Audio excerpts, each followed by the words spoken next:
চলুন 2000 বছর অতীতে ফিরে যাই। রোমান সাম্রাজ্যের সবচেয়ে ক্ষমতাশালী ব্যক্তি সম্রাট মার্কাস অরেলিয়াস।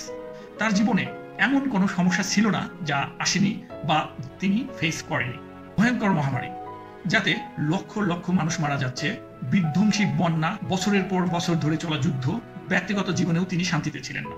নিজের একাধিক সন্তানকে তিনি তার চোখের সামনে মারা যেতে দেখেছেন। শারীরিক অসুস্থতা ছিল, বিশ্বাসঘাতকতার শিকার হয়েছিলেন, একটার পর একটা বিপর্যয়। যে কোনো সাধারণ মানুষ এই পরিস্থিতিতে ভেঙে পড়ত। মার্কাস অরেলিয়াসও এই ভারে নুয়ে পড়েছিলেন। তিনি তার ডায়েরি, যা আজ মেডিটেশন নামে পরিচিত, এখানে লিখেছেন, এটা দুর্ভাগ্যজনক যে এটা ঘটল, কিন্তু পরের মুহূর্তেই নিজেকে শুধরে নিলেন।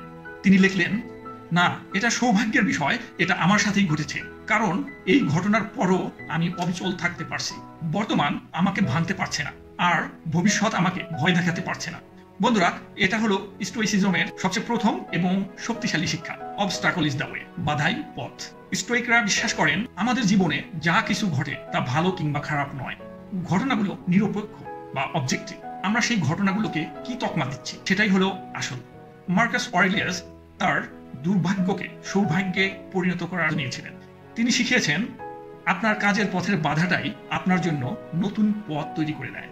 ধরুন আপনি চাকরি হারালেন, এটা একটা বাধা, আপনি ভেঙে পড়তে পারেন। আবার আপনি এটাকে একটি সুযোগ হিসেবে দেখতে পারেন, নতুন কিছু শেখার জন্য, নিজের ব্যবসা শুরু করার জন্য, বা এমন কোনো কাজ করার জন্য যেটা আপনি সবসময় করতে চাইতেন কিন্তু করা হয়ে ওঠেনি।